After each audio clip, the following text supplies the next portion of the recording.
এই পৃথিবীতে দুই ক্যাটাগরির মানুষ আছে, এক হচ্ছে আবেগী আর এক হচ্ছে যুক্তিবাদী।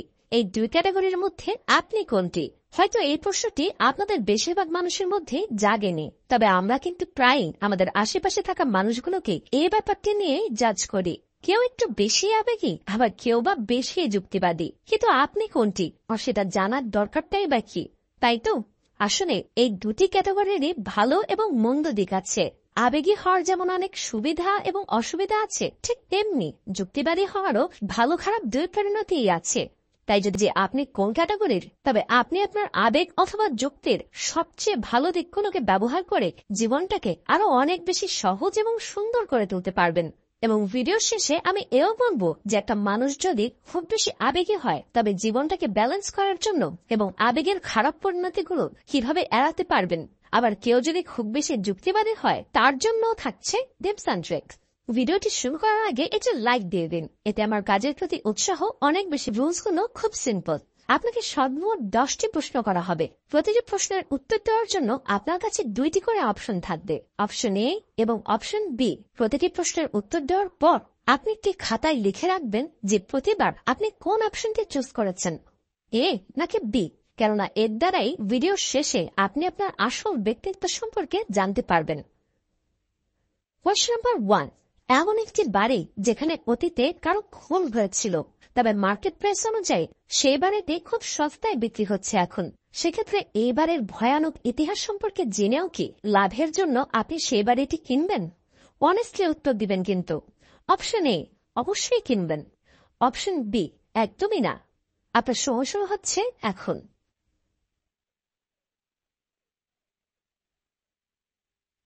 Times up. আপনি অপশন এ অথবা বি যেটাই সিলেক্ট করেছেন সেটা লিখে রাখুন। Question number 2। আপনি কি লাভ এট ফার্স্ট সাইট অর্থাৎ প্রথম দেখায় ভালোবাসার কনসেপ্টে বিশ্বাস করেন? অপশন এ, মোটেও না, এগুলো শুধু মুভিতেই হয়। নাকি অপশন বি, অবশ্যই বিশ্বাস করি?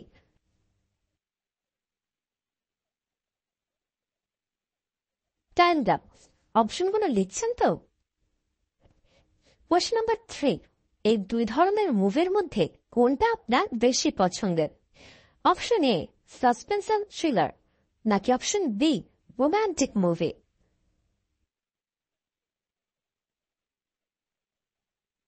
Times up. অপশনটা লিখে নিন। Question number 4। আপনি কখন শপিং করতে যান? নতুন নতুন পোশাক, জুতো, অ্যাক্সেসরিজ এগুলো আপনি সাধারণত কখন কেনেন? অপশন এ, যখন আপনার কোনো জিনিসের প্রয়োজন পড়ে তখনই আপনি নতুন কিছু কেনেন। নাকি অপশন বি, নতুন কোনো কিছু আপনার পছন্দ হলে সেটা কিনে নেন। আপনার সময় শুরু হচ্ছে এখন।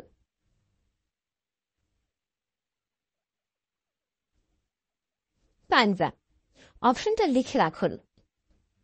Question number 5। আপনার মতে মানুষের কখন বিয়ে করা উচিত? অপশন এ, যখন তারা আর্থিকভাবে স্বাবলম্বী হবে। নাকি অপশন বি, যখন কেউ তার ভালোবাসার মানুষটাকে পেয়ে যাবে তখন।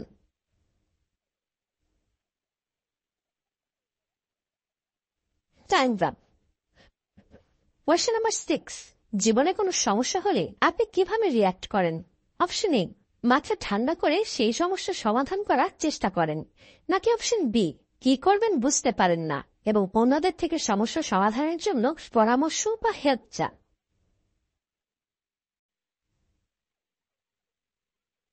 Times up. চলুন যাওয়া যাক নেক্সট প্রশ্নে। Question number 7। এগুলোর মধ্যে কোনটা আপনার বেশি ভালো লাগে? অপশন এ, বই পড়া। নাকি অপশন বি, পছন্দের গান শোনা। আপনার সময় শুরু হচ্ছে এখন।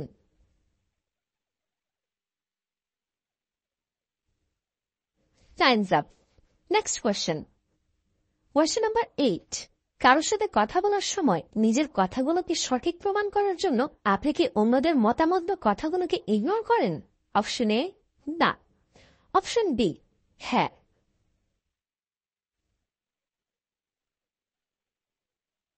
Times up.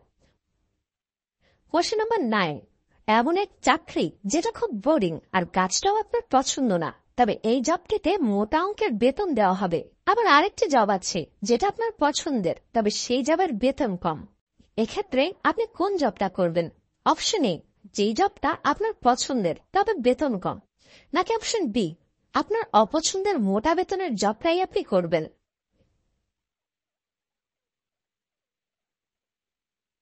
Times up. চলুন নেক্সট প্রশ্নে যাওয়া যাক।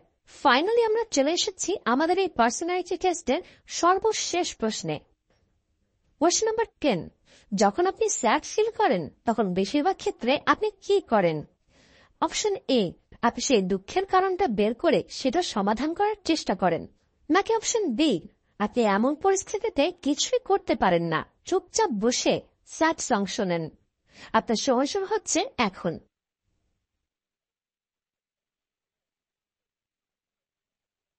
Times up. কি সবগুলো অপশন লেটার লিখে নিয়েছেন? তো এই ছিল আমাদের এই পার্সোনালিটি টেস্টের 10টি প্রশ্ন। এবার চলুন দেখে নিই আপনি কোন ক্যাটাগরিতে পড়েছেন। আপনি কি ইমোশনাল মানে আবেগী, নাকি লজিক্যাল অর্থাৎ যুক্তিবাদী? যদি আপনি 5 বারেরও বেশি অপশন এ চুজ করে থাকেন, তার মানে হচ্ছে আপনি একজন যুক্তিবাদী মানুষ। পরিস্থিতি যেমনই হোক না কেন, আপনি আবেগী না হয়ে যে কোনো ব্যাপারকে লজিক্যালি হ্যান্ডেল করেন। জীবনে যখনই কোনো সমস্যায় পড়েন তখন আপনি ইমোশনসকে সাইডে রেখে যুক্তি দিয়ে কাজ করেন, আর এর কারণে অনেক সময় অন্যরা আপনাকে ইনসেনসিটিভ, বদরাগী এবং কঠোর হৃদয়ের মানুষ বলে মনে করে। কিন্তু লজিক্যাল হওয়ার কারণে আপনি ঠান্ডা মাথায় যে কোনো সমস্যার সমাধান করতে পারেন। আপনি সহজেই কাউকে বিশ্বাস করেন না, আর যদি কেউ একবার আপনার বিশ্বাস অর্জন করে নিতে পারে তবে আপনি তাকে ফুল সাপোর্ট করেন। মোট কথা, আপনার যুক্তি হচ্ছে আপনার শক্তি। অন্যদিকে যদি আপনি অপশন বি 5 বারেরও বেশি চুজ করে থাকেন, তবে আপনি একজন আবেগী মানুষ। আপনি আপনার জীবনের বেশিরভাগ সিদ্ধান্ত আবেগের বশবর্তী হয়ে নেন। তার সাথে এমন মানুষেরা খুব বেশি কেয়ারিং এবং বিশ্বাসযোগ্য হয়, তবে বেশি ইমোশনাল হওয়ার কারণে অন্যরা প্রায় এদের থেকে ফায়দা লোটে। এদেরকে ধোকাও খেতে হয় বহুবার। এরা নিজেদের আপন বা পছন্দের মানুষগুলোর জন্য যে কোনো কিছু করতে পারে। বেশিরভাগ পরিস্থিতিতে এরা যুক্তি দিয়ে না ভেবে আবেগী হয়ে কাজ করে। এরা অন্যদের ফিলিংসকেও অনেক দাম দেয়, আর কাউকে এরা দুঃখ দিতে চায় না। এদের সিদ্ধান্ত প্রায় সময় অযৌক্তিক বলে মনে হয়, তবে এটাই তাদের ব্যক্তিত্ব। সর্বক্ষণে ইমোশনস অর্থাৎ আবেগকে প্রাধান্য দেওয়ার কারণে এরা কোনো সমস্যায় পড়লে ঠান্ডা মাথায় ভাবতে পারে না, আবেগী হয়ে ঘাবড়ে যায় বা উত্তেজিত হয়ে যায়। শান্ত হয়ে যুক্তি দিয়ে সঠিক সিদ্ধান্ত বেশিরভাগ সময় এরা নিতে পারে না, যেটা পরবর্তীতে তাদের জন্য বিপদ ডেকে আনে। কিন্তু যদি আপনি অপশন এ এবং অপশন বি কে সমানভাবে চুজ করে থাকেন, অর্থাৎ 5 বার অপশন এ আর 5 বার অপশন বি, তবে কংগ্রেচুলেশনস, আপনি খুবই দুর্লভ এবং একটি ব্যালেন্সড ব্যক্তিত্বের অধিকারী। কেননা আপনার মধ্যে আবেগ এবং যুক্তি দুটোই আছে পরিমাণ মতো, আর জীবনে চলার পথে এই দুটোরই প্রয়োজন আছে। এখন প্রশ্ন জাগতেই পারে যে কোনটা বেশি ভালো, আবেগী হওয়া নাকি যুক্তিবাদী হওয়া? উত্তরটা হচ্ছে দুটোর মিশ্রণ সবচেয়ে ভালো। সব ক্ষেত্রে যেমন আবেগ দিয়ে ভাবা ঠিক নয়, তেমনি সারাক্ষণই যুক্তি নিয়ে পড়ে থাকাটাও অনুচিত। আফটার অল, আমরা তো মানুষ, রোবট নই। আমাদের জীবনে যুক্তি যতটা জরুরি, ঠিক ততটাই জরুরি হচ্ছে আমাদের আবেগ। কেননা এই আবেগই একটা মানুষকে প্রকৃত অর্থে মানুষ বানায়। তবে আবার বেশি আবেগী হয়ে পড়লে অন্যদের কাছ থেকে ধোকায় জুটবে আপনার কপালে। সারা জীবন হয়তো দুঃখই পেয়ে যেতে হবে আপনাকে। আর সেই জন্য আমাদের উচিত জীবনের লজিক এবং ইমোশনসকে ব্যালেন্স করা, যেন যুক্তি দিয়ে আমরা আমাদের জীবনটাকে সঠিক পথে নিয়ে যেতে পারি, আর আবেগ দিয়ে আমরা একটি সুখী জীবনযাপন করতে পারি। এখন যদি আপনি খুব বেশি আবেগী হয়ে থাকেন, তবে আপনার কি করা উচিত? প্রথমত, নিজের আবেগ এবং সেটার মাত্রা সম্পর্কে আপনার জানা থাকা দরকার। আপনি নিজেকে সূক্ষ্মভাবে পর্যবেক্ষণ করুন। দেখুন যে কোন কোন সিচুয়েশনে আপনি খুব বেশি ইমোশনাল হয়ে যান বা হয়ে যেতে পারেন, আর সেই অনুযায়ী কোনো সিদ্ধান্ত নিলে তার পরিণতি কি হতে পারে। আর প্রয়োজন পড়লে যেন আপনি আপনার আবেগকে কন্ট্রোল করে যুক্তি খাটিয়ে সিদ্ধান্ত নিতে পারেন, সে প্র্যাকটিস করুন। মোট কথা, আবেগী হয়ে ছোট বড় যে কোনো ডিসিশন নেওয়ার আগে তার পরিণতির কথা আগে ভাবুন। আর যদি আপনি অতিরিক্ত লজিক্যাল হয়ে থাকেন, তবে আপনার কি করণীয়?